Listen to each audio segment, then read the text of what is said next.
Bueno, ahí está. Buenas tardes. Bueno, hoy nos encontramos reunidos en la legislatura provincial para poder presentar las conclusiones de la cuarta Asamblea por la Equidad que se desarrolla por parte de los tres poderes del Estado cada año, ¿no? En 2016, 2017 y así sucesivamente. Y hoy estamos aquí presentes para poder compartir estas conclusiones. No sé si algo más. No, bueno, simplemente decir que nos acompaña Estela Especia, que está desde el principio, Rosana Dottori, que está a cargo del Ministerio Público Fiscal. Bueno, mi amiga, que ya la conocen y ya se presentó, mi compañera desde el principio en el Poder Ejecutivo, Silvina Anfuso. Y directamente vamos a pasar, porque ustedes saben que después que se hace la asamblea, hay metodólogas que van haciendo las conclusiones se han hecho por eje, como siempre, equidad en el ámbito de representación, equidad en el ámbito laboral y un cambio cultural hacia la equidad. Este año, con la innovación de que se dividió en dos asambleas, una de ellas fue especialmente hecha para jóvenes, para tener el enfoque y la perspectiva de los jóvenes, es decir, qué están pensando ellos en estas nuevas resignificaciones de roles. Entonces, Denise nos va a hacer un poco el resumen del PowerPoint que se ha elaborado conjuntamente, que hemos repasado, de esas conclusiones con la misma metodología de siempre, la de árbol de problema. Y finalmente, bueno, se apoya con algunas estadísticas también que corroboran lo que dicen los gráficos. Y finalmente las líneas de acción que vamos a profundizar en lo que resta del año. Así es que, Denise, si querés hacer el resumen.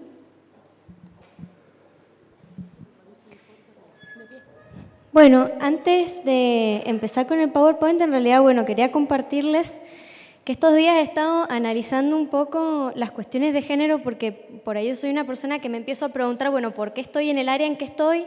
¿Por qué el género? ¿Cómo avanza la sociedad? Y hacia dónde hay que seguir caminando con las cuestiones de género para acompañar este cambio social que se está dando. Y bueno, me parecía interesante empezar nada más que compartirle un pensamiento de Foucault, todos lo han escuchado.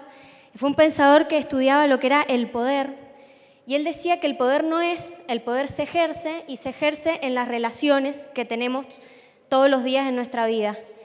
Y decía que el poder más efectivo es el que no se ve. Muchas veces cuando damos los talleres con Daniela, lo nombramos. Hay varios pensadores que lo dicen. ¿Y por qué es importante? Y quería traerlo acá, a esta idea. Porque el poder que no se ve es el que no cuestionamos. Foucault decía que el sujeto está sujeto, es decir, ¿a qué está sujeto? A su historia, a su pasado, a su cultura. Y cuando nosotros no cuestionamos esa cultura, esa historia, este pasado, ese contexto que tenemos, somos sujetados por esa cultura dominante que ha impregnado ciertas normas sociales y nos dicen cómo tenemos que vivir. Yo creo que hoy nuestra sociedad está resquebrajando todo un orden social. Y bueno, todas las políticas que se plantean desde los tres poderes del Estado en realidad están acompañando este cambio social que implica un cambio gigantesco, porque estamos cambiando una idea de normalidad. Foucault decía que lo que era normal era peligroso, era la instauración de esas normas y de ese poder, porque empezaba a gestionarse otra idea que es lo que es anormal. Todo lo que sale de esa normalidad y de ese poder instaurado, de esas normas sociales, empieza a ser considerado como anormal.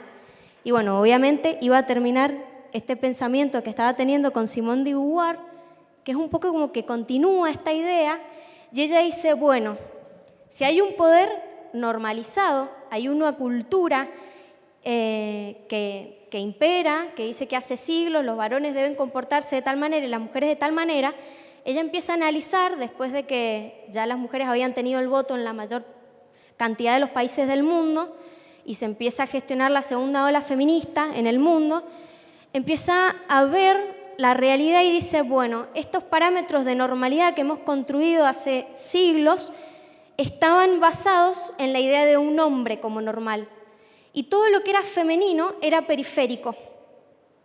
La idea de varón heterosexual, blanco, de clase adinerada, digamos, era tomado como un sujeto normal. Y todo lo que era femenino, ella decía, Simone de Beauvoir, siguiendo con este pensamiento, yo no sé si ya los mareé, ¿no? Esto otro, se gestiona lo otro en la cultura, lo que es anormal, fue creando una idea de feminidad que era acorde a la idea de lo que era normal y masculino. Lo que era masculino estaba bien, lo que era femenino era algo anexo. Y que bueno, las mujeres a medida que crecían iban tomando estas ideas de feminidad que le eran impuestas socialmente. Entonces por eso ella empieza esta frase tan común que dice, una mujer no nace, se hace, porque se hace acorde a todas estas culturas que vamos tomando desde que somos chiquitos. Y bueno, ella plantea que justamente el desafío de las mujeres después de tener el voto en la mayor cantidad de los países del mundo era empezar a construir un modelo de feminidad que no les viniera impuesto.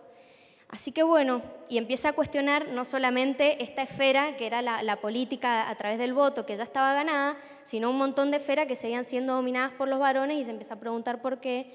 Pero bueno, encuentra esta raíz en el fondo. Bueno, partiendo de eso, que reitero, no sé si los mareé, pero quería compartirlo porque me pareció muy interesante, empezar a ver que bueno, las asambleas por la equidad lo que tratan es buscar la participación ciudadana para gestar este cambio cultural, que se traduce en el ámbito laboral, en el ámbito de representación, en todos lados. Hacia adentro de las instituciones y hacia afuera se tiene que dar este cambio cultural.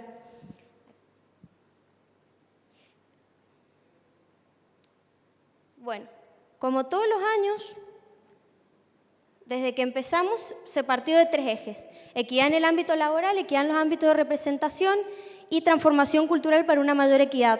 Pero la diferencia de año a año, esta fue la 4ª asamblea, fue que se empezaron a ampliar ciertas temáticas dentro de los ejes. Este año se trabajaron 9 ejes dentro de la Asamblea por la Equidad y después, bueno, la asamblea dedicada a jóvenes tenía una pregunta muy general que era cómo aportan los jóvenes al cambio cultural que la sociedad necesita. Participaron más de 90 jóvenes de la provincia, de distintos colegios, de distintas instituciones, que enriquecieron el aporte de las asambleas de este año. La filmina de la asamblea de jóvenes está al final. Bueno, se elaboraron los árboles de problema de acuerdo a todos los aportes que hubieron en la asamblea y lo que intentamos después es empezar a buscar estadísticas que comprobaran o no si las problemáticas que habían sido planteadas eran verdad. Por ejemplo, se habla de una feminización de la pobreza, de una brecha en el ámbito tecnológico, dificultad para el ascenso y el desarrollo profesional de las mujeres. Entonces, por ejemplo, encontramos esta estadística que es de la Organización Internacional del Trabajo, que habla para América Latina la brecha de tasa de desocupación y participación por sexo. Vemos que en todos los casos, no se alcanza a leer bien, pero este puntito más grueso es Argentina, siempre las brechas de desocupación son mayor para las mujeres en todos los países analizados. Para América Latina y el Caribe también, principales indicadores laborales. Se vuelve a reflejar lo mismo. Siempre la tasa de desocupación es más grande para la mujer que para el varón en los distintos años.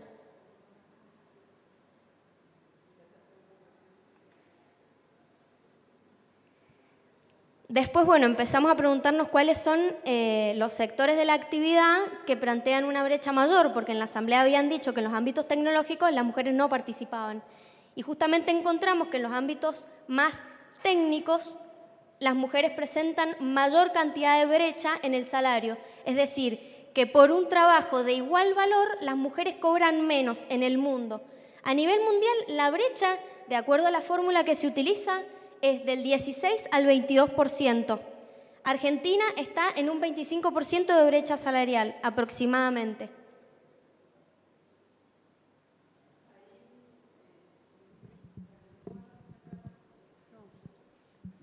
ahí tal vez es bueno destacar que fíjense que hay actividades que, bueno, mantienen una brecha muchísimo más grande, como, bueno, que son generalmente actividades donde predomina el perfil masculino, ¿no? Sin embargo, ahora la tecnología nos iguala, no deberíamos tener dificultades para el acceso ni para el acceso salarial, ni para generar condiciones de igual remuneración, igual trabajo, o sea, para igual trabajo, igual remuneración, y sin embargo se sigue manteniendo. Y hay algunas actividades, como por ejemplo hoteles y restaurantes, donde tal vez ahí la brecha se acorta mucho, o sea, es mucho menor, ¿no? 14%. O sea que siguen habiendo roles típicamente masculinos, donde en distintas actividades donde la brecha se agranda mucho más. A nivel internacional, según estudios también de la Organización Internacional del Trabajo, no está acá en estas filminas, pero hablan de que los trabajos que históricamente han sido realizados por mujeres, la brecha siempre es menor. Y nunca la causa se justifica, en la mayoría de los casos por lo menos, en que los hombres acceden a mayor educación, porque inclusive en los casos mayores calificados, las mujeres presentan mayor nivel de educación que al de varones. Y si se contemplara este indicador, existiría una variación solamente del 1%, es decir, que no sería una explicación por la cual las mujeres cobran menos que los varones. Sí, en muchos casos las mujeres tienen un nivel de educación más alto, depende del país. Esto es a nivel mundial. Inactividad por edad y género, esto es, bueno, cómo se amplía la brecha o disminuye de acuerdo a la edad de las personas.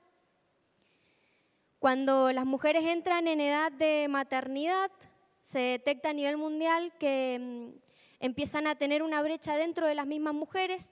A nivel mundial, el 10% es mayor la brecha en el 10% en el caso de las mujeres que tienen hijos comparados con las que no tienen hijos. Es decir, que tener hijos empieza a ser una dificultad para la igualdad salarial, porque generalmente en esos años las mujeres empiezan a dedicarse a las tareas del hogar y relegan la carrera profesional. Cuando vuelven y tienen que empezar de nuevo, no van a empezar en las mismas condiciones en que dejaron el trabajo, entonces ahí es cuando también empiezan a alejarse de la carrera profesional con sus pares varones o con las mujeres que no tienen hijos. Y bueno, esto nos lleva a decir, bueno, ¿por qué las mujeres en época en que quedan embarazadas y tienen hijos e hijas tienen que dedicar mayor cantidad de tiempo que los varones a las tareas del hogar y de cuidado? ¿Es realmente esto así? Bueno, las estadísticas de Mendoza nos dicen que efectivamente es así, que las mujeres siguen haciendo aproximadamente el 90% de las tareas del hogar y que los varones el 10%. O sea, acá en Mendoza, no es que estamos hablando de África, estamos hablando de Mendoza, de las estadísticas del 2016, en base a datos del 2016 y del 2017. En 2017 fue elaborado el informe. Esto nos lleva un poco a reflexionar, bueno, cómo estas actitudes diarias que tenemos en nuestro hogar al final se reflejan en una brecha salarial a nivel mundial en donde los varones y las mujeres no cobramos igual. Con estas pequeñas actitudes que tenemos en nuestra casa, en donde lavamos los platos, cuidamos a nuestros hijos, cuidamos a personas mayores, a personas enfermas, todos estos cuidados recaen en la mayoría de los casos también sobre las mujeres, les hace una carga extra y muchas veces se habla de que es un trabajo no remunerado. Dicen por ahí con Emiliana, lo veíamos el año pasado en un curso que estábamos haciendo, que esto que llaman amor en realidad es trabajo no pago. Porque si nosotros tuviéramos que ponerle precio a cada hora que la mujer le dedica al cuidado de personas o a las tareas del hogar, entonces ahí estimaríamos en dinero cuánto está perdiendo la mujer, digamos, a nivel salarial. O sea, esto de que llaman amor en realidad es trabajo no pago, es para empezar al final a plantearnos nosotros hasta dónde hacemos las tareas del hogar y hasta dónde no. y empezar a cambiar esas pequeñas actitudes que, como decíamos, se reflejan al final en estadísticas a nivel mundial. En nivel educativo de la población ocupada por género, acá vemos que las mujeres que acceden a nivel secundario a nivel universitario, tienen una tasa de ocupación mayor que en el resto de las mujeres que no alcanzan ese nivel de instrucción. Participación en el mercado laboral según la rama y sector. Esto un poco es volver a la filmina donde hablábamos de la brecha salarial por sector de actividad. En la industria, acá se evalúa industria, comercio y servicios en Argentina, fuentes del 2017. El 68% de las mujeres se dedica a la rama de servicios. Recordemos que la docencia, por ejemplo, que es una actividad que históricamente ha sido relacionada a la mujer, que aparte que es una de las profesiones que menos paga está, implica el 68% de la ocupación en los casos de las mujeres. Y las mujeres se siguen ocupando mayormente a esas profesiones que históricamente les han sido asignadas por la cultura.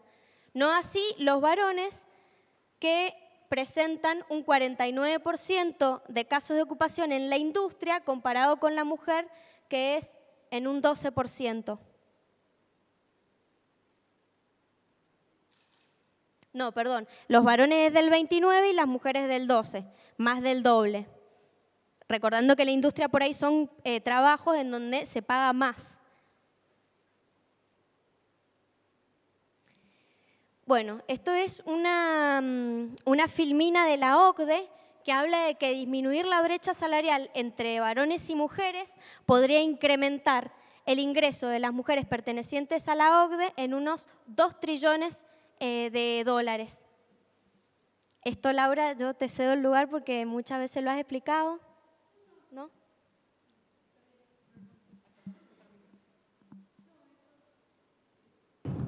Es simplemente para poner en valor, y lo sacamos de un informe que es un informe que realiza OCDE con los países de la OCDE y hacen una simulación. ¿Qué pasa si todos los países de la OCDE igualan a Suecia, que es el que mayor tasa de incorporación de mujeres tiene al ámbito laboral, pero además es la que menor brecha salarial tiene entre hombres y mujeres? Cuando uno se relaciona, bueno, el otro día lo hablábamos con mi secretario privado que vivió en Noruega, estuvo en estos países escandinavos, y él me decía que cuando él charlaba con alguna chica y le hacía cuestiones de género, y ellos tenían naturalizado que eran iguales, para ellos no había que hacer ninguna cuestión de género porque tenían absolutamente naturalizado que eso era igual. Bueno, eso es igualdad, es igualdad en el acceso al trabajo, es igualdad salarial, o sea, y eso se ve en este gráfico, ¿no? En realidad es lo que dijo Denise, que si todos, es una simulación que se hace, que si todos los países se igualaran y disminuyeran la brecha en el mismo nivel que lo tiene Suecia, el incremento del producto para mujeres sería de 2 trillones de euros, el incremento de ingresos mujeres. Bueno, imagínense lo que sería eso para países como Argentina, que tienen un 23%, un 25% de brecha salarial. Otra de las conclusiones que da ese trabajo es que por cada 2,3 puntos de acortamiento de brecha salarial se levanta 1 punto el Producto Bruto del país. O sea, de allí surgió en el Foro Económico Mundial la necesidad de plantear que las mujeres deben incorporarse activamente al ámbito laboral en un país si se quiere mejorar la situación del Producto Bruto de ese país.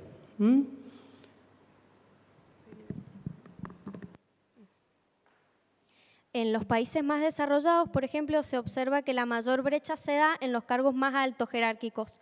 Entonces, muchos países empiezan a optar por tener legislaciones que equiparen y que penalicen a las empresas que generen esta brecha. Pero bueno, en otros países en vías de desarrollo ocurren otras realidades. Por eso es necesario que las políticas públicas se adapten a la realidad de cada país. América Latina, evolución de la incidencia de la pobreza y el índice de feminidad en los hogares pobres. Esto es porque una de las premisas que se trató en la Asamblea era la feminización de la pobreza. ¿Qué significa esto de feminización de la pobreza? Que a medida que crece la pobreza, los hogares donde las mujeres son jefas de hogar empiezan a caer sobre los niveles de mínimos de ingreso. Es decir, la mujer que es jefa de hogar tiene que hacerse cargo de los hijos y de las hijas y aparte tiene que salir a trabajar. Esto le genera una doble carga, tiene una sola entrada de dinero y aparte hay que agregarle todas las barreras que a veces encuentra más una mujer que un varón para acceder a un trabajo. Si nosotros vemos las estadísticas, vemos que los niveles de pobreza disminuyen, pero aumenta la cantidad de mujeres pobres. Por eso se habla de este fenómeno de feminización de la pobreza.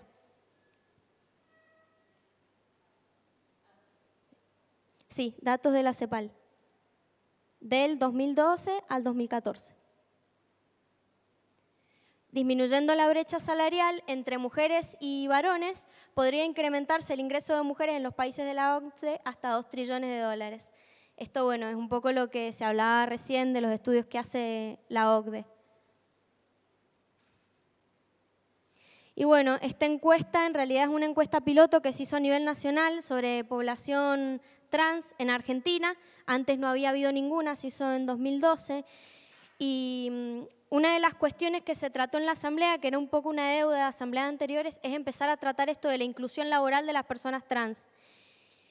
Y esta encuesta refleja un poco la situación que las personas trans viven, sobre todo la situación de las mujeres trans. Una mujer trans es una mujer que nació, digamos, con una genitalidad que culturalmente le ha sido asignada al varón, pero se autopercibe como mujer. A veces se hace tratamientos quirúrgicos, a veces no, pero una persona trans abarca transexuales, transgéneros y travestis. Las tres, digamos, conceptos estarían abarcados por el de persona trans. Cuando les preguntan si alguna vez estuvieron en situación de prostitución, las trans femeninas contestan en un 85,3% que sí, que han estado en situación de prostitución. ¿Está actualmente buscando otra fuente de ingreso? El 72% dice que sí. ¿Qué nos dice esto? Que muchas veces las personas trans no tienen otra salida laboral, porque si el 85% ejerce la prostitución y el 72% está buscando otra fuente de ingreso y evidentemente no la ha encontrado, tiene que seguir ejerciendo un trabajo que le genere ingresos.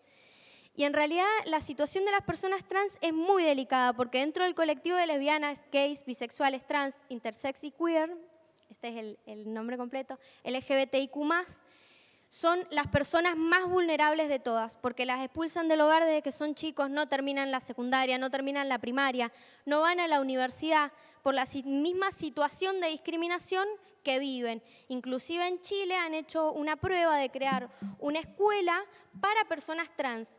Y por ahí, bueno, surge esta incógnita de, bueno, pero al final genera discriminación, crear una escuela para personas trans.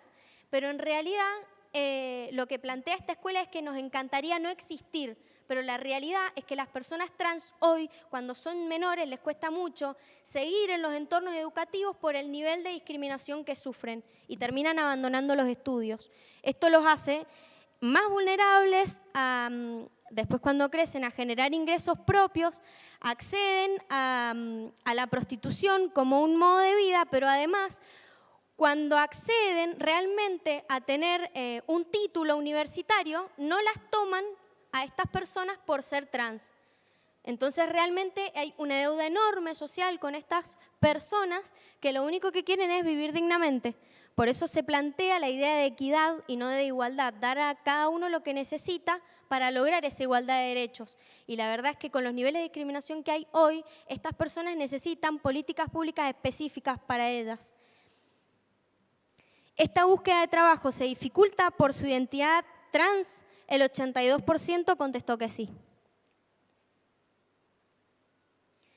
Bueno, esto fue más o menos un poco el panorama respecto a los árboles de problema de equidad en el ámbito laboral. Ahora vamos a pasar a equidad en los ámbitos de representación, que era otro de los ejes que trabajamos, en donde se habló de que el enfoque androcéntrico, excluyente y discriminatorio del colectivo de género en ámbitos de representación provoca una falta de incidencia real de las mujeres y del colectivo LGBTIQ+, en los espacios de poder y de decisión.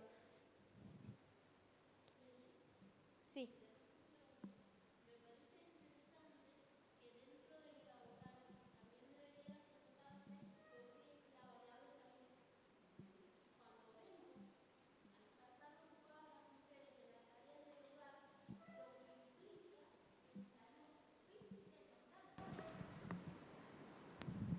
Hola. La variable salud en lo laboral. Las maestras se enferman más, las enfermeras, el burnout de las mujeres en distintos ámbitos. ¿Y por qué? Por las tareas excesivas. Hay un economista que habla de la mujer marabalista, la que tiene que pensar que si los hijos están en la escuela, que si tiene que llevar al hijo al médico, y eso que es un estrato social medio, más aún en la pobreza. Entonces, las que más se enferman a nivel laboral, o que también porque se enferman sus hijos, tienen que pedir días. Y por eso también no las quieren tomar, es como un círculo vicioso. Eso quería aportar. Gracias. Bueno, en la asamblea, producto de la asamblea del año pasado, se presentaron 3 proyectos de ley, uno que tenía que ver con equidad en realidad las licencias parentales. No sé si alguna de ustedes lo quería explicar al proyecto. No sé si explicar el proyecto, pero... No, sí, uno de los proyectos que surgió y que se plasmó de las propuestas en un proyecto de ley tiene que ver con la equiparación de las licencias, haciendo una diferencia entre, por ejemplo, en el caso del parto, lo que implica el proceso de gestación, que tiene que ver con la recuperación física, y cómo el espacio de las tareas de cuidado sobre ese bebé o esa bebé que acaba de nacer, no necesariamente se lo tenía que asignar la mujer. Podía ser la mujer, podía ser el varón, en el caso de una pareja heterosexual. Y bueno, y permite pensar este proyecto de licencia también en las otras formas de familias que existen, ¿no? Y así también ir derribando estos estereotipos de que siempre los cuidados de otras personas es una tarea aceptada y socialmente asignada exclusivamente a las mujeres. Pero bueno, esa política afectaría directamente la reducción de brecha sobre la población que se encuentra trabajando de forma activa, ¿no? Y formalizada. Pero también quería plantear que sobre el fenómeno de la feminización de la pobreza, las políticas que tienen que ir en paralelos es, por ejemplo, y lo hemos estado conversando hasta recién en la Subsecretaría de Desarrollo, en función de las propuestas de la Asamblea, en ampliar los centros de desarrollo infantil en su cantidad y en su territorialidad, en la extensión horaria, en qué tipo de actividades se tienen que desarrollar para favorecer la inclusión laboral o la inclusión en ámbitos de capacitación y de participación de las mujeres que se están dedicando exclusivamente a esta tarea. Es decir, si pudiéramos socializar las tareas de cuidado, así sea tanto equiparando en el ámbito laboral o en las políticas sociales, tendría que tener un impacto directo en la reducción de las brechas salariales. Y esto, bueno, fueron propuestas que vinieron de la Asamblea y que son acciones que empezamos a tomar concretamente porque pensamos que es la orientación que se le tiene que dar a la política. Una cosa para agregar. Hace muy poco, bueno, la semana pasada presentamos un libro que se llama Desarrollo Sostenible, que está colgado, creo, ya en nuestra página, ¿cierto? El PDF del libro. Es un libro del PNUD, del Programa de Naciones Unidas para el Desarrollo. Ahí habla de desarrollo económico fundamentalmente, pero ya empieza a tomar la idea de contabilizar las tareas de cuidado dentro de lo que es el desarrollo de un país. ¿Por qué? Porque si bien recaen tareas que no son remuneradas, sí permiten que a través de esas tareas de cuidado los niños tengan acceso a la salud, tengan acceso a la educación, entonces hace al desarrollo integral de un país. Así es que a pesar de que no están siendo remuneradas y no son remuneradas, ya se empieza a darle visibilidad a esas tareas como una herramienta esencial para el desarrollo de los países, para el desarrollo sostenible de los países. Y por supuesto, bueno, se irá pasando progresivamente y reconociendo esos derechos a los fines de la retribución, ¿no? Porque como decís vos, o sea, siempre recae en mayor cantidad de horas de trabajo de la mujer, con un ejercicio forzado, ¿cierto?, dentro del hogar y fuera del hogar, que muchas veces afecta a su salud. Sin embargo, bueno, la consideración es que ahora se está visibilizando como una herramienta fundamental del desarrollo integral de los países, ese aporte que hacen las mujeres en esa tarea de cuidado, que lógicamente deberá ser remunerada, sí.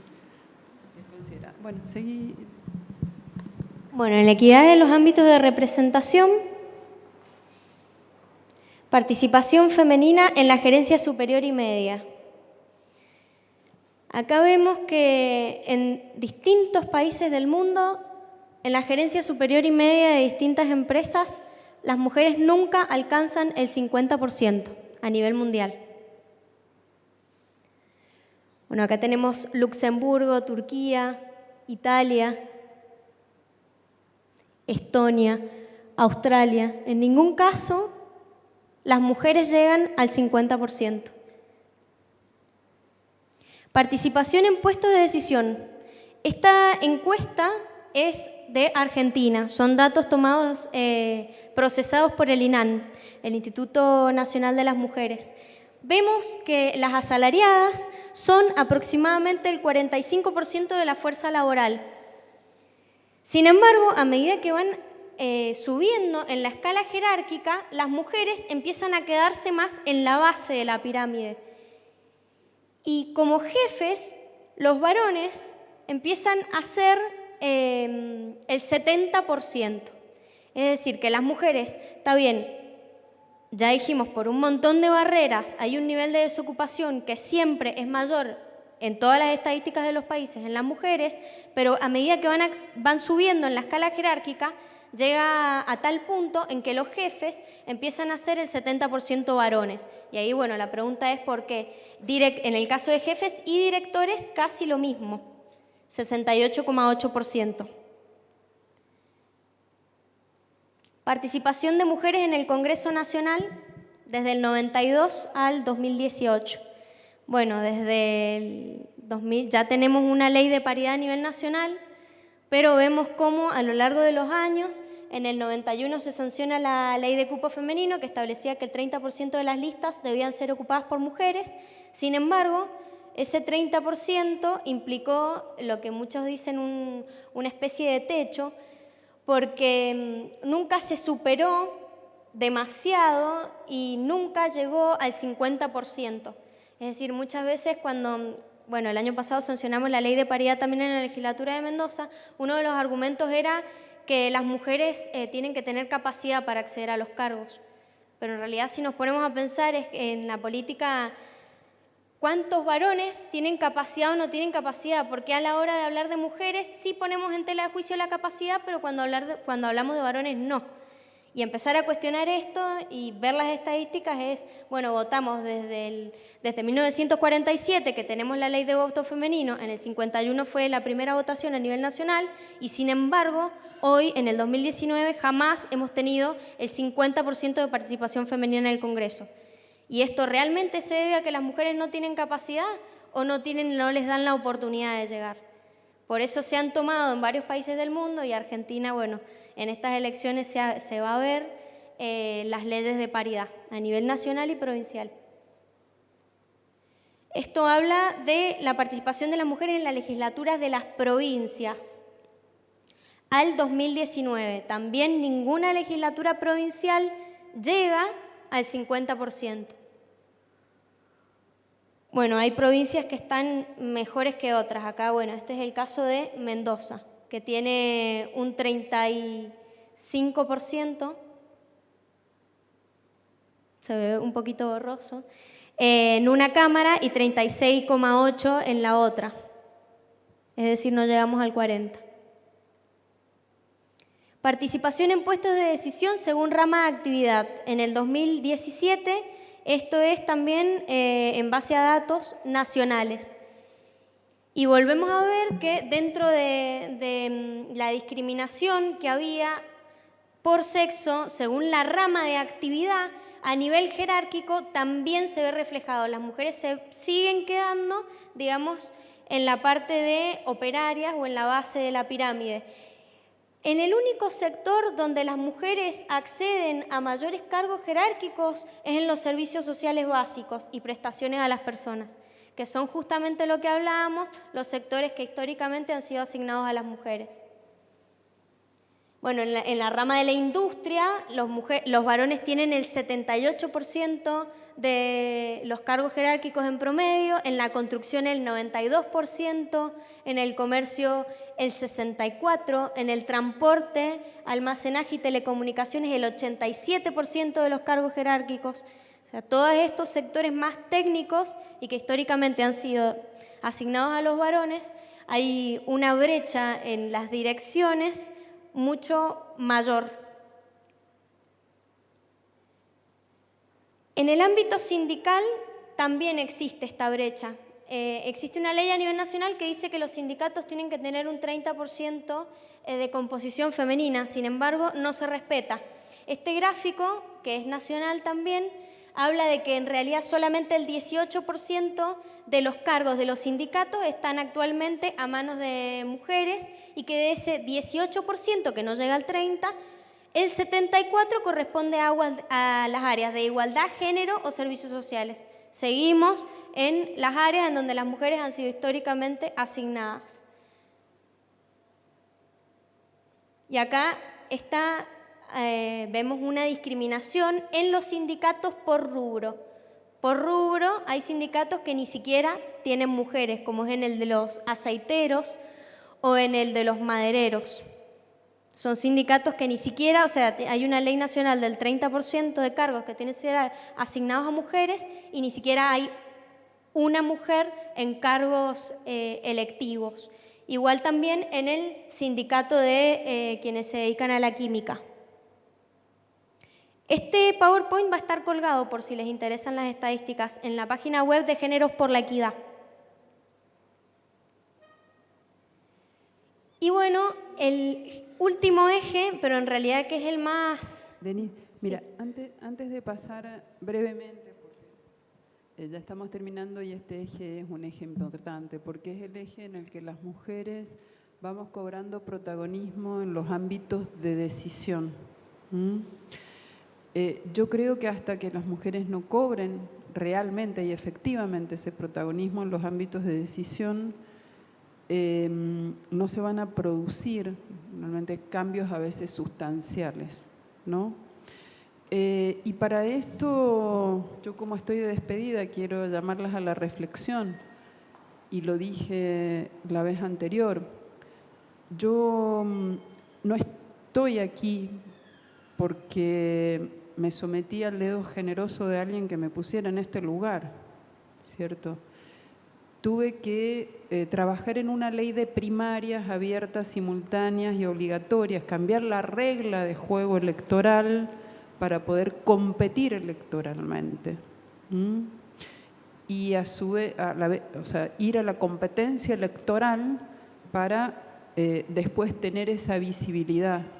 Las mujeres, cuando a mí me dicen esto de la capacidad de las mujeres este año, yo hacía esta analogía.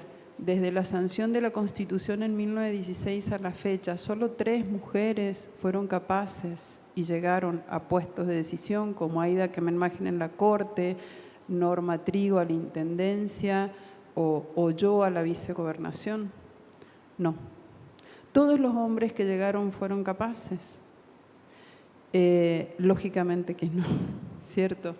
Entonces, me parece que el gran desafío en este nuevo milenio, donde ya están prácticamente plasmados todos los derechos, estamos equiparadas en derecho y tenemos herramientas de juego, sobre todo electorales, en los ámbitos de representación, es cobrar esa visibilidad pública y jugar. No importa que se pierda, pero el armado político es importante, la presencia en las listas es importante y no hay que esperar dedos decisores. Ni tampoco que las mujeres seamos vistos como cuadros en una pared que se sacan de ese lugar y se ponen en una lista a elección de cualquiera, ¿no? Es decir, yo en lo que va del año he sido, sin querer serlo y sin que nadie me lo haya propuesto, candidata a intendenta, candidata a vicepresidenta de la Nación y hoy me entero que era candidata a diputada nacional. Nadie tiene derecho a jugar con nuestra voluntad, ni con nuestro nombre, ni con nuestra estrategia de posicionamiento. Las mujeres tenemos que saber que este poder se construye y también se construye entre iguales. Entonces, es muy importante este mensaje. Ya no creo que haya una cuestión de discriminación formal, al menos en términos legales, ¿cierto? Es decir, las leyes están hechas y los derechos están asignados, porque la ley electoral ha cambiado, ya tenemos cupo, ya tenemos la ley de paridad para el ámbito legislativo, y los cargos electivos a nivel ejecutivo hay que salir a pelearlos en la calle. Entonces hay que animarse a jugar. Si no tenemos el dedo decisor que nos acompaña, hay que empezar a jugar con listas cortas y hay que bregar por la boleta única. Y esto tiene que ser en absolutamente todos los ámbitos. No autoproscribirse, no autocensurarse, no limitarse. Y después empezar también a pensar en educar a nuestros hijos de manera distinta, de manera de que asuman una resignificación de los roles y una corresponsabilidad en lo que va a ser su desempeño futuro en el rol de la familia. Porque, lógicamente, el Código Civil anteriormente a las mujeres nos declaró incapaces relativas de hecho y había un único régimen de autoridad que se depositaba en el hombre por el bien de la familia. Y las mujeres éramos civilmente incapaces, no teníamos ni la patria potestad de nuestros hijos hasta casi 1970, que se fueron conquistando progresivamente derechos. Ya estamos absolutamente equiparadas en el Código Civil, absolutamente equiparadas. El Código Civil del 2015, que fue sancionado, habla hasta de la no discriminación. Estamos amparadas por tratados internacionales. Entonces, la efectividad de esos derechos se cobra dignificando también esos derechos y asumiendo los roles y ese protagonismo que ya las normas nos dan, ¿cierto? Pero también en la educación y fundamentalmente en la educación de nuestros hijos. Tal vez culturalmente, por eso el eje que viene, por eso quería hacer este hincapié, es la transformación cultural para lograr una mayor equidad. Entonces, esta reflexión me parece que es buena por ser por ser la última asamblea y las conclusiones de la última asamblea, que nosotros tenemos que poner mucho foco en esto, ya no tenemos excusa. Y los lugares se conquistan. Los lugares se conquistan ejerciendo los derechos, ejerciéndolos plenamente y sin autodiscriminarse, sin esperar que venga un dedo decisor, sin esperar que las tareas del hogar lo asumamos y digamos, no, mi marido me ayuda, ¿no? Como decimos siempre, me ayuda a tal cosa. No, somos iguales, somos pares, accedemos y cargamos con las mismas responsabilidades, a veces a nivel laboral o más, y en esto tenemos que aprender a democratizar las decisiones en el ámbito de la familia. Y esto lo decía Alberdi en 1858. O sea, el Código Civil lo hizo Vélez y él establece ese régimen de autoridad. Pero cuando le manda la consulta a Alberdi, en 1858, Alberdi le dice, no estoy de acuerdo con esta definición. En la familia es como en la democracia. Todos tienen que ser libres e iguales. Y la democracia en la familia no es anarquía. Las mujeres no tienen que ser las esclavas ni las domésticas de sus maridos, ni las hijas las mercancías de sus padres. Esto era en 1858. Yo les pido que reflexionen sobre esto y que un poco pensemos en la educación que viene. Por eso este año nosotros convocamos a los jóvenes, particularmente para ver cómo están esas visiones. Y les puedo asegurar que se siguen repitiendo modelos culturales en los jóvenes todavía también, ¿no? Lo que quiere decir es que en el ámbito de la familia los jóvenes se están educando todavía con estos patrones que ya no los conserva ni siquiera la normativa vigente, que ya están superados, que son más que nada base de un patrimonio cultural que estamos cambiando, pero que va a llevar años cambiar, y que la celeridad de esos cambios depende de las responsabilidades que tomemos cada uno y cada una de nosotras en esta redefinición de los roles y sobre todo en la educación de nuestros hijos.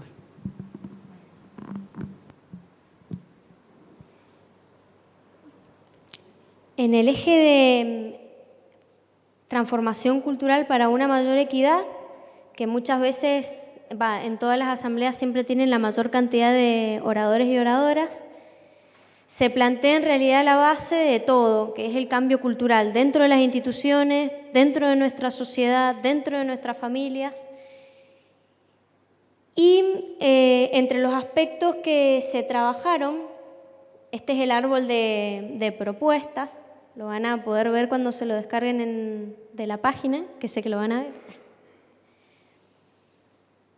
Vemos, por ejemplo, en algunos informes del Programa de Naciones Unidas para el Desarrollo, la necesidad de incorporar la perspectiva de género en distintos ámbitos. Los Objetivos de Desarrollo Sostenible, el número 5, habla de la igualdad de género. Y la gran mayoría de los objetivos, que son 17 si no me equivoco, todos, la gran mayoría tienen metas relacionadas a la perspectiva de género, porque se trata de algo transversal. Entonces, si hablamos de medio ambiente o de distintas temáticas, la perspectiva de género abarca distintas metas de estos objetivos de desarrollo sostenible. Y este es un informe también del Programa de Naciones Unidas para el Desarrollo del 2016, en donde Argentina se había propuesto metas para cumplir. En todo lo que se ve por acá en azul son las metas que se sobrepasaron, es decir, que se alcanzó la meta y se superó. Lo que se ve en color amarillo se alcanzó la meta simplemente, y lo que se ve en rosado es lo que no se alcanzó a cumplir. Y da la casualidad que entre esos aspectos que no se alcanzaron a cumplir se encuentra la participación laboral de las mujeres, el embarazo adolescente, la desigualdad de ingresos, la brecha laboral y los días de maternidad.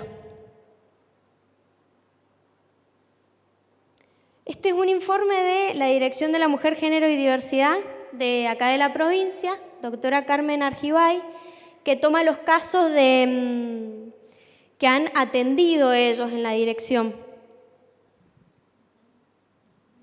No sé si lo quiere presentar Estela, que es la directora.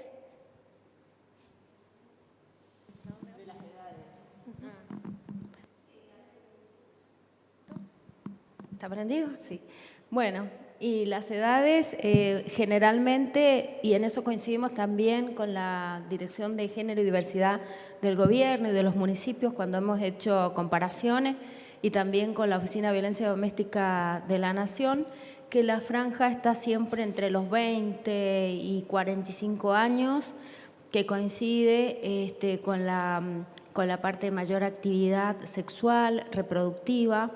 Es uno de los indicadores que se están observando y también tiene que ver con la posibilidad que tienen las mujeres de informarse y de acceder a los servicios, porque en la medida que conocen los servicios y los servicios están funcionando, es uno de los motivos por los cuales también hay mayor cantidad de casos. Eso es, por una parte, importante tenerlo en cuenta a los efectos de monitorear y revisar cómo estamos funcionando. Aumenta la calidad de los servicios y la información, y aumenta también la accesibilidad.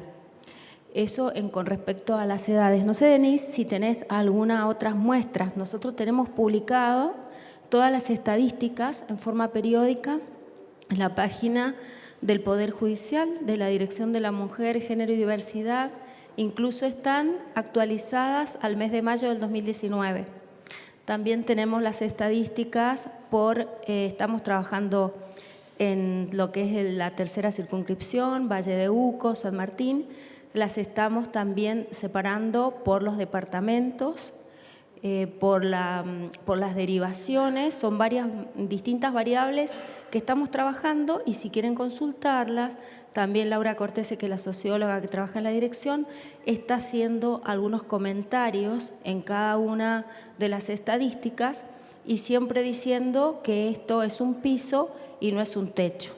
Es decir, que en la medida que estamos avanzando con los servicios y con los enlaces, vamos a tener más acceso, y ahora también que trabajamos con la dirección donde dirige Silvina y TT, con diversidad y con todas las personas. Hemos empezado el año pasado y estamos avanzando también en todos esos, digamos, grupos de personas que antes no accedían. ¿Querés que explique algo más de las estadísticas? Esta en realidad es un poco para visibilizar en qué edades se dan más las denuncias acá en Mendoza, y para retomar el tema de la violencia en el ámbito doméstico, que fue una temática que en el 2016 ocupó la mayor cantidad de preocupaciones dentro de la Asamblea, que se tradujo, bueno, que Silvina lo ha dicho un montón de veces, se trabajó específicamente en esta temática, la violencia en el ámbito doméstico. Se abrieron 11 refugios en la provincia, se estandarizaron procesos, se crearon protocolos, y bueno, hoy en día se siguen procesando las estadísticas para ir especializando más la atención de casos y trabajando con policías y con personal del ámbito público para que a la hora de trabajar en los casos sepan cómo recibirlos.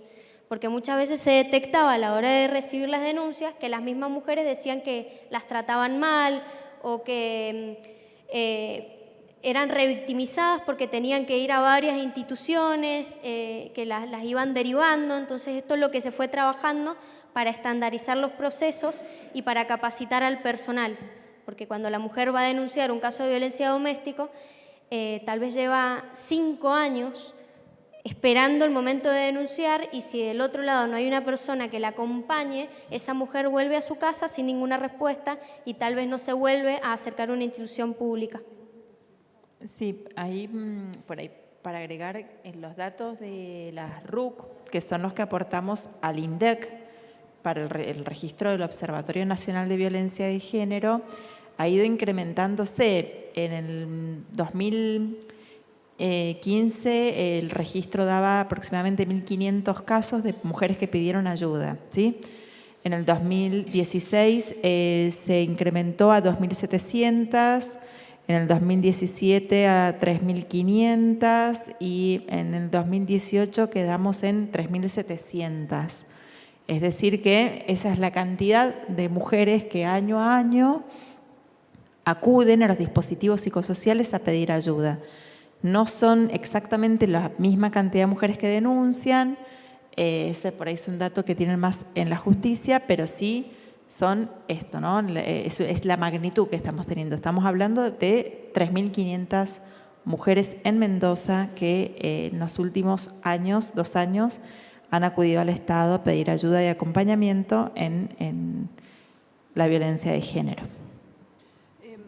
Yo quería hacer mención que si se fijaron, o sea, está un poco después, es para profundizar. Esas son herramientas de diagnóstico sobre las cuales nosotros hemos implementado instrumentos de política pública precisa. Fíjense que las edades son de 22 a 39 años, son las edades en que recurren más, ¿cierto? Hay mayor cantidad de casos que recurren. Son las etapas de mayor vulnerabilidad de la mujer, son las etapas de la edad reproductiva donde normalmente está más en la casa, ¿no? Entonces, y la mayor cantidad de casos siempre son intrafamiliar. Por eso, hilvanando todo lo que se venía diciendo antes de los patrones culturales y de la vulnerabilidad de la mujer en determinadas etapas, es que todo lo que se ha hecho a nivel de coordinación también ha tenido que ver con esas campañas de sensibilización que montamos desde el principio para hacer cierta educación sobre estas cosas. Y no es menor destacar que de 1.500 casos hayamos pasado a 3.500 casos. Yo creo que esto también tiene que ver con un trabajo de sensibilización que se ha hecho para no naturalizar la violencia dentro del hogar en una etapa en la que la mujer es muy vulnerable. Y después dar el acompañamiento o el abrazo del Estado a cualquier mujer que pide ayuda. Y esto es lo que se ha coordinado con los distintos protocolos. Empezamos con un proceso muy desorganizado, si se quiere, donde decíamos que todas hacemos lo mismo, pero nadie hace nada, a ya haber un circuito y una coordinación y un protocolo de asistencia para poder cubrir la mayor cantidad de casos. Ahora le tocará a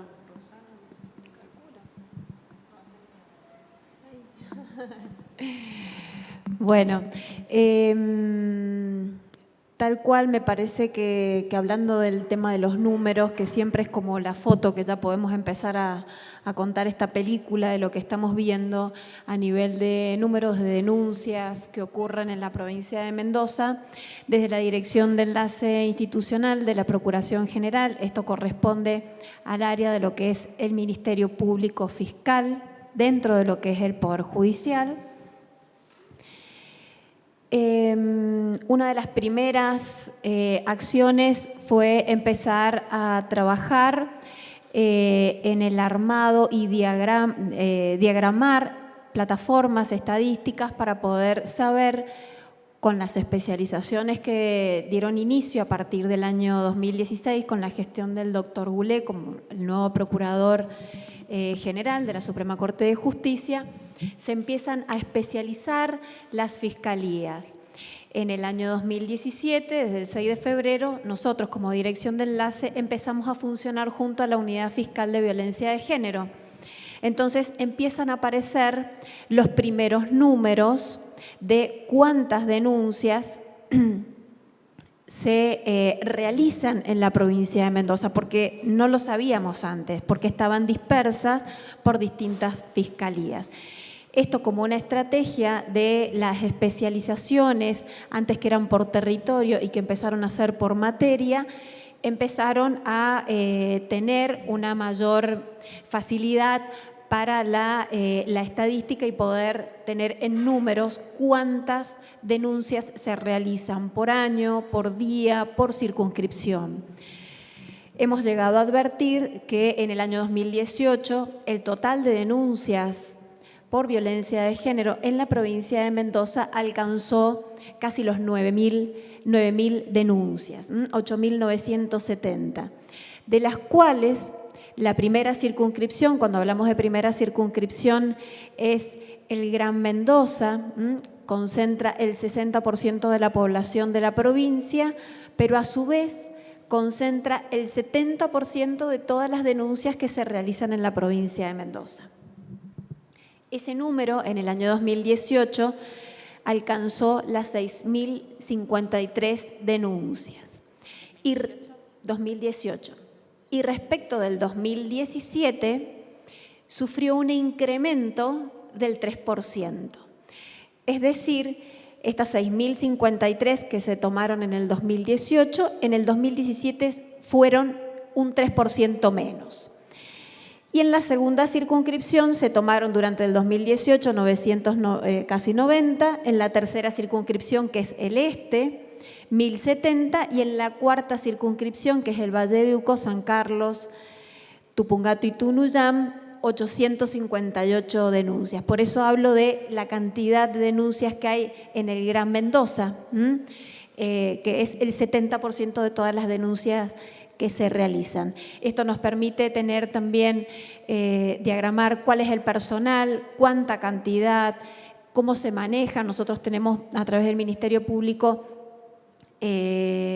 los traslados desde las oficinas fiscales para hacer los distintos diagnósticos de riesgo o evaluaciones a través de un sistema de remis, con una empresa que se ha conveniado para hacer todos estos traslados y que la mujer, si en este caso no puede acceder para hacerse la evaluación, se accede a través de un sistema de remis.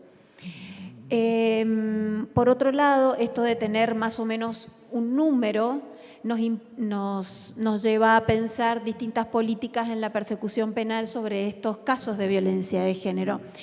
Y creo que una de las acciones más importantes o relevantes que se han realizado en materia de violencia de género y para la incorporación de la perspectiva de género en la investigación judicial, específicamente es para la punta del iceberg que representa la violencia de género, en este caso los femicidios. El año pasado, a instancia de la dirección que yo encabezo, la Dirección de Enlace Institucional, se presenta la recomendación o sugerencia, la iniciativa, por decirlo de algún modo, de dar comienzo a una comisión de redacción para adecuar el protocolo latinoamericano de muerte violenta de mujeres para llevarlo a la herramienta que cuenta Mendoza y a la forma del sistema normativo de la provincia. Se realiza esta comisión redactora y se adecúa a la provincia de Mendoza. Por lo tanto, desde el 14 de febrero se hace de cumplimiento obligatorio este protocolo de investigación para muertes violentas de mujeres en razón de su género, lo que conocemos como femicidio, como una forma de instaurar y de instalar la perspectiva de género desde el momento inicial de una investigación, para evitar los sesgos y estereotipos de género que a la hora que sabemos de investigar estos hechos afloran, surgen y a veces lo que permiten o lo que subyace es la impunidad o tergiversar ese hecho cuando no es investigado de esta manera. Así que bueno, eso me parece que es una de las acciones como las que siempre estamos realizando, los circuitos de actuación que vamos realizando por toda la provincia junto a la Dirección de Género, con la legislatura y con Estela, con la Dirección de la Mujer. Antes del 2009, que no había ley de erradicación de violencia y no había tipificación de delitos, acuérdense que todos los femicidios no eran tipificados como femicidios. Eran tipificados como crímenes pasionales y encima tenían atenuantes. O sea que si uno ve las condenas previas a la ley de erradicación, la 26485, ¿cierto? Los crímenes contra una mujer tenían atenuantes a veces, ¿no? Porque eran crímenes pasionales, se le ponía. Cuando se logró la ley, se logró avanzar en la tipificación de este delito como un delito específico. El Código Penal en eso siempre es muy estricto a nivel de la tipificación de los delitos, después para establecer el tipo de sanciones. Y esto fue en el 2009, yo era diputada nacional y después en el 2012 se sanciona la ley de femicidios que agrava las penas. O sea, la primera tipifica los delitos, la otra agrava las penas. O sea que esto ha sido un avance normativo gigantesco, ¿cierto? Pero ¿cuál es el problema? Si no hay una sensibilización, una capacitación, una búsqueda de antecedentes, una coordinación como la que está ejerciendo en este momento para capacitar a quienes ponen en práctica este marco normativo, muchas veces se mira con una óptica sesgada. Por eso es tan importante toda esta documentación, que la verdad que no estaba en el 2016 cuando nosotros asumimos.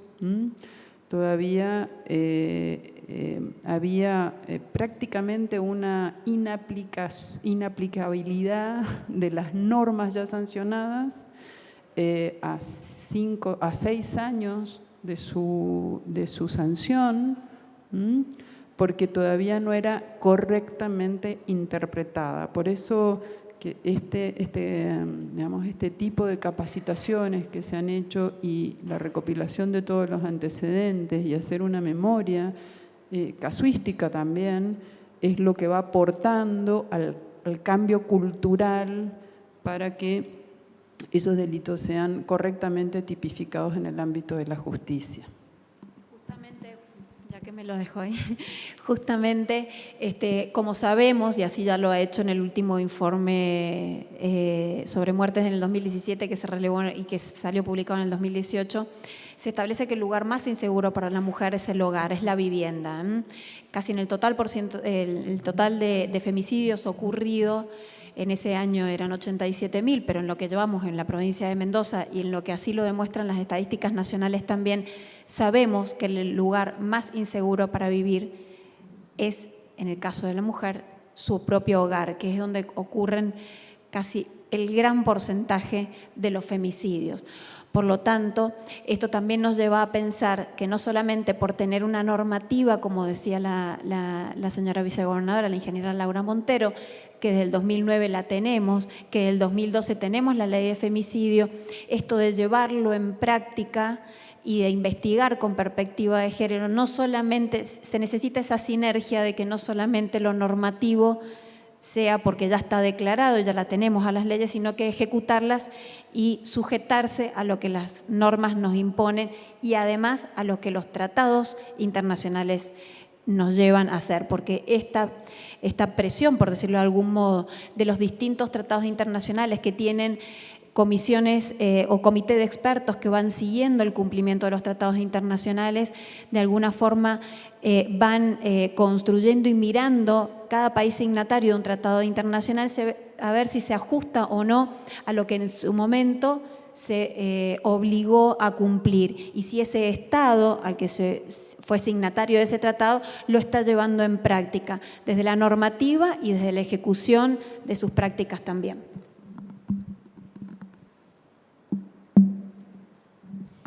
Bueno, situaciones o condiciones de atención que incurren en violencia obstétrica. Uno de los temas recurrentes en la asamblea de este año fue las situaciones que padecen las mujeres a la hora de acceder a los centros de salud y que toma la forma de violencia obstétrica. Esta es una estadística hecha por la CONSAVID. En julio vamos a tener una presentación del Observatorio Provincial acá en Mendoza, les vamos a estar notificando por mail. Se va a formar un observatorio, ya lo va a explicar después Silvina, a nivel provincial para tener datos de acá de Mendoza, pero a nivel nacional estas son más o menos las situaciones más denunciadas. Trato deshumanizado, el 82% en la mayoría de los casos. Muchas veces las mujeres planteaban no solamente una forma de violencia, sino varias. Por eso van a ver que a veces no solamente sufrían trato deshumanizado, sino que también en cuanto a cuestiones de la cesárea, vieron vulnerados sus derechos.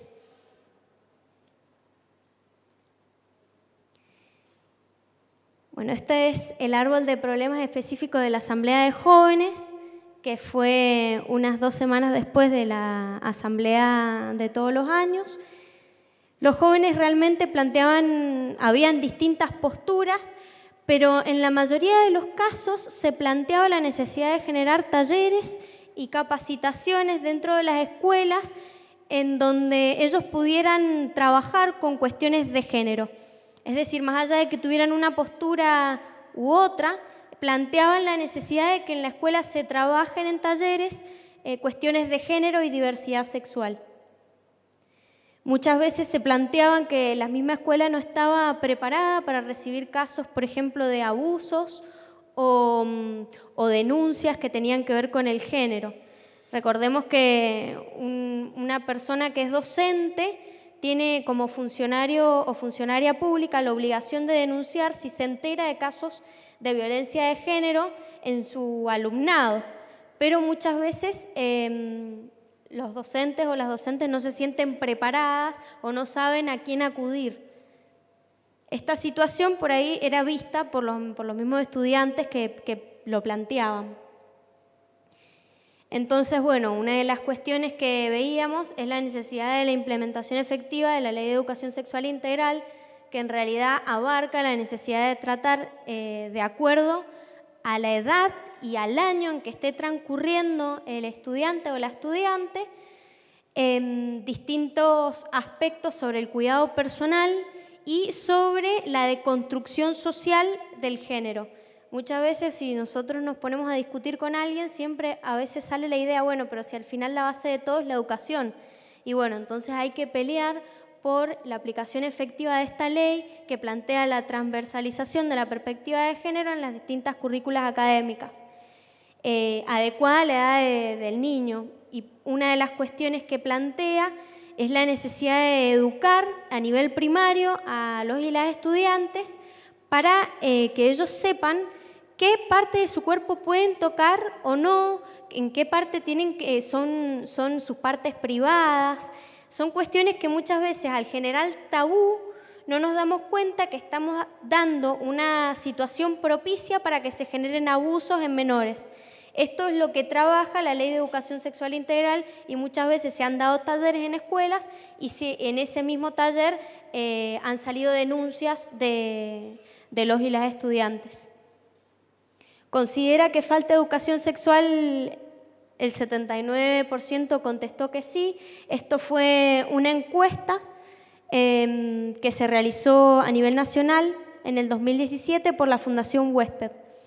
Dice que falta educación sobre violencia de género, el 76% dice que sí, y relaciona la ESI con aprender sobre el aparato reproductor, el 86% dice que sí, que se relaciona con el aparato reproductor, pero en realidad, si empezamos a ver, la Ley de Educación Sexual Integral va mucho más allá de eso, porque justamente tiene que ver con el cuidado personal, con la deconstrucción social del género y con un montón de actitudes que vamos normalizando desde que somos pequeños.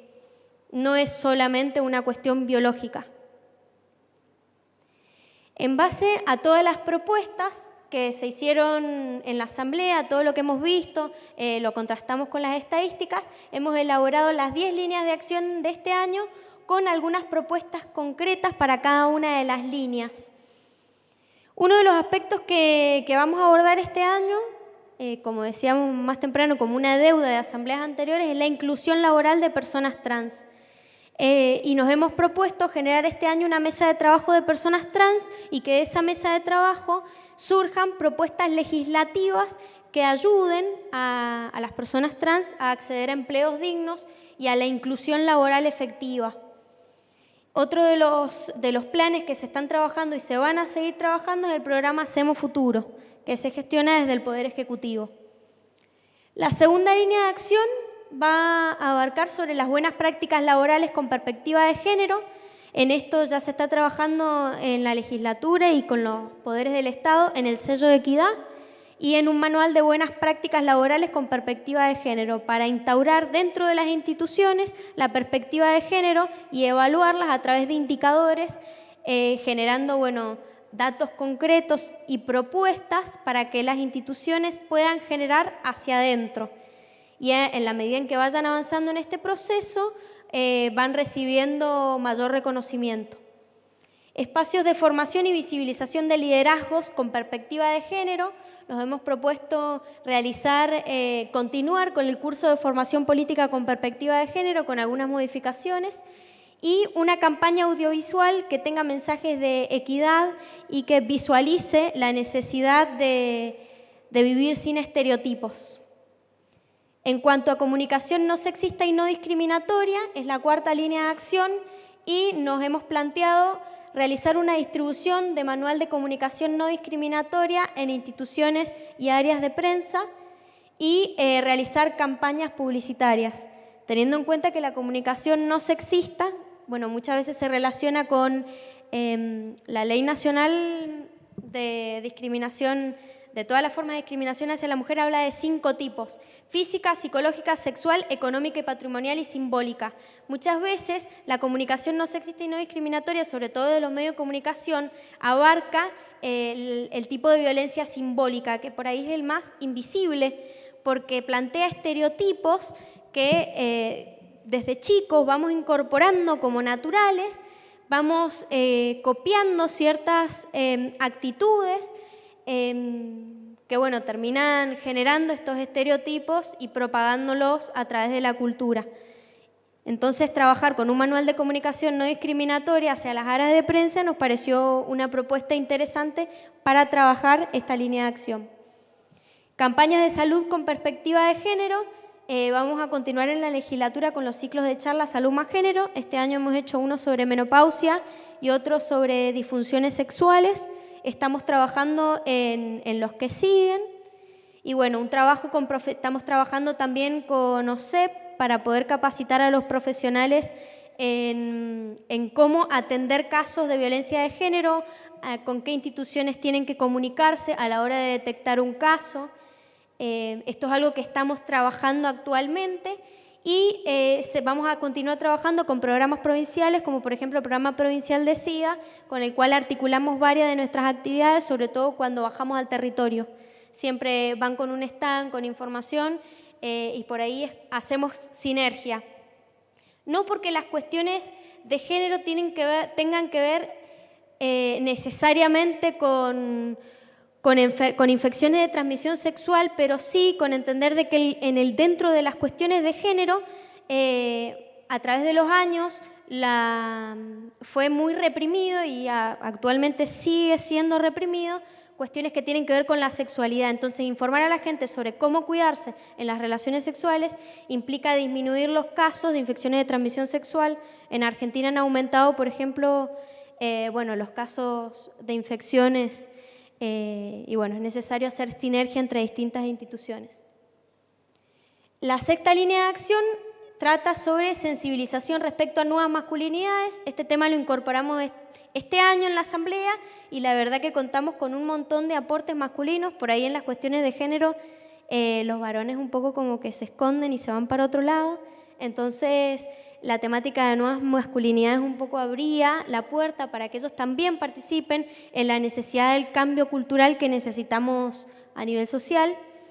Y nos hemos propuesto seguir realizando talleres en instituciones educativas, continuar con los cinedebates. El año pasado hicimos en distintos lugares de la provincia cinedebates sobre el documental La máscara en la que vives, que habla sobre así como a las mujeres nos educan para continuar con ciertos estereotipos, a los varones también, y de construir estos modelos de masculinidad les va a permitir a ellos no solamente darle espacio a las mujeres, que por ahí a lo largo de la historia lo han acaparado, sino también ser ellos más libres en cuanto a poder decidir más allá de los estereotipos sociales que les imponen un deber ser. Esto de que el varón no puede llorar, el varón no puede hacer danza, el varón no puede ser maestro, jardinero, todas estas cuestiones culturales que también los condicionan a ellos.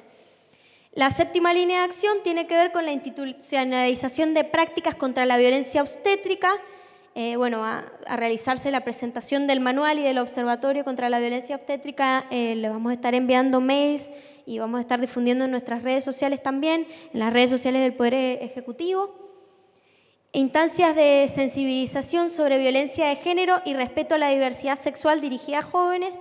Esta línea de acción tiene que ver específicamente con la demanda de la Asamblea de Jóvenes por la Equidad y bueno, nos hemos planteado continuar con los talleres en instituciones educativas y en los municipios. La semana pasada con la legislatura estuvimos en Rivadavia haciendo un taller sobre derechos humanos y diversidad.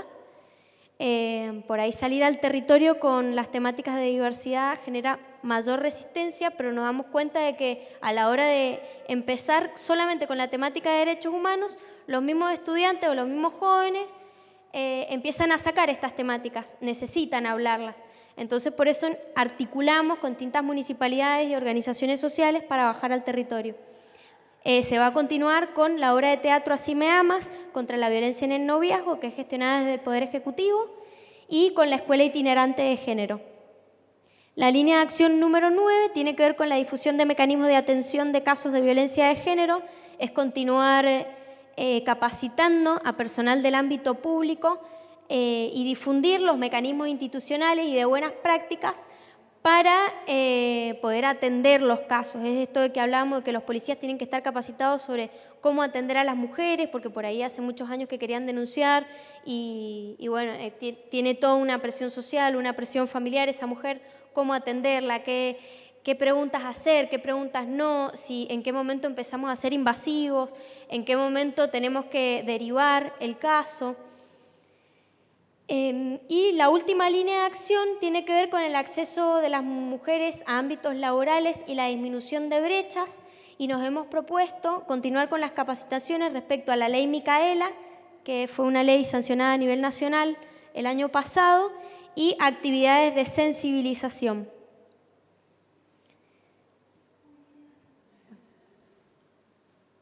Bueno, creo que para el cierre ya, porque ¿qué es lo importante de todo esto y qué es lo que ha sido importante de todo esto? Primero es la participación tan amplia que hemos tenido desde la primera asamblea hasta ahora, que este recinto, que el recinto de sesiones normales de los legisladores haya estado colmado de gente que ha venido a dar su opinión, su experiencia, en 3 minutos tal vez resumir un titular, porque es lo que se puede, pero si no aportar documentos que, como ustedes ven, han sido sistematizados, han sido ordenados y derivan en líneas de acción concretas, o sea, derivan en un mandato, ¿cierto?, para después llevar adelante una línea de acción concreta. Cuando nosotros lo miramos en la línea de tiempo, desde que empezamos en el 2016 hasta ahora,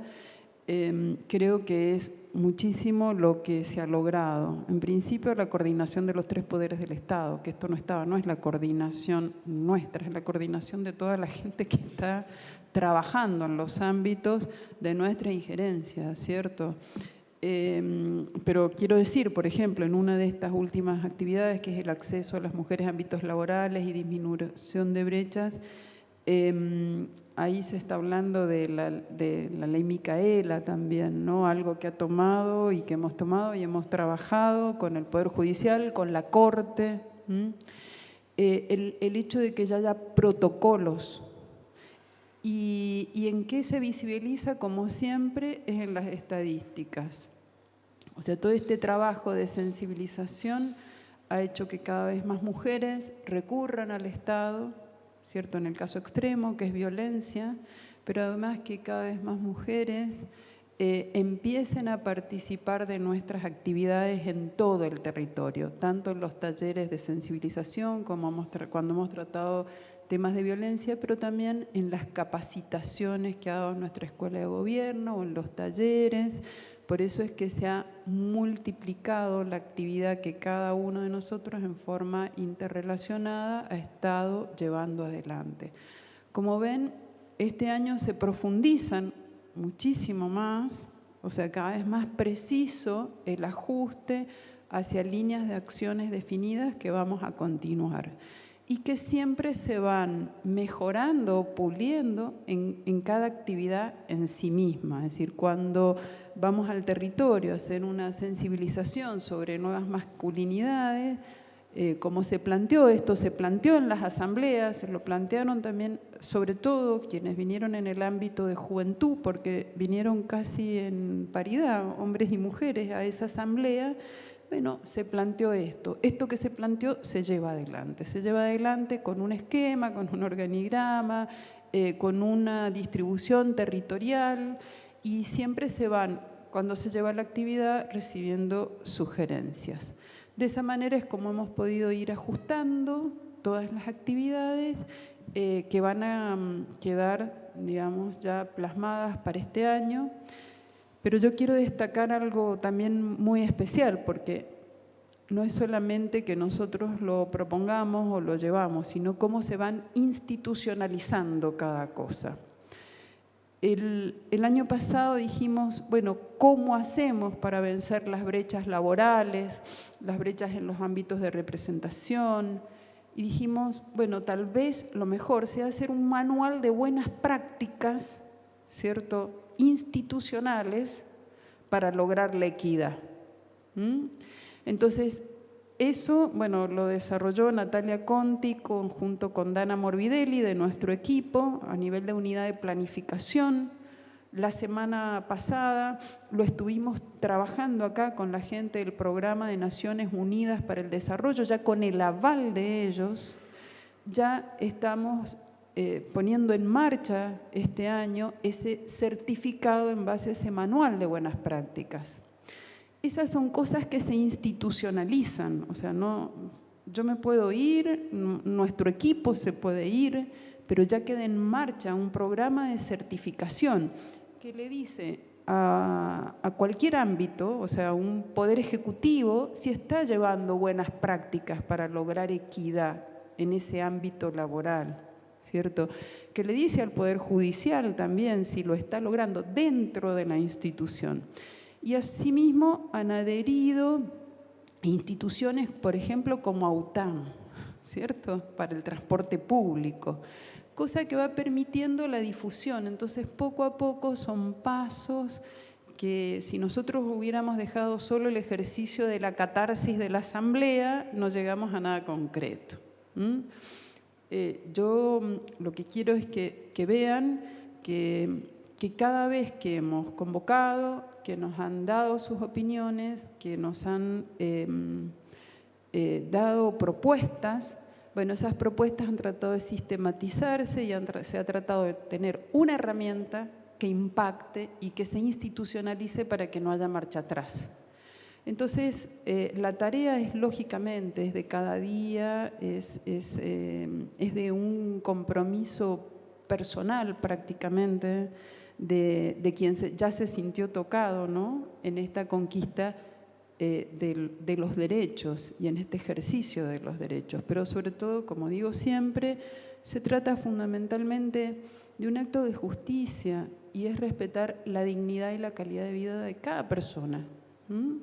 Porque creo que tampoco los hombres la tienen fácil en este nuevo milenio, digamos, con los estereotipos culturales que a veces tienen que asumir como tales, ¿no? Entonces, la cuestión es que vayamos resolviendo progresivamente desde el compromiso personal, con instrumentos formales a los que nos toca hacer el ejercicio por parte del Estado, para lograr una sociedad de iguales, una sociedad en la que cada uno pueda tener la realización personal y sentirse feliz, en definitiva, de llevar adelante su vida. Así es que esta es la contribución de este año que, lógicamente, ustedes tendrán que continuar para el año que viene cuando yo no esté acá.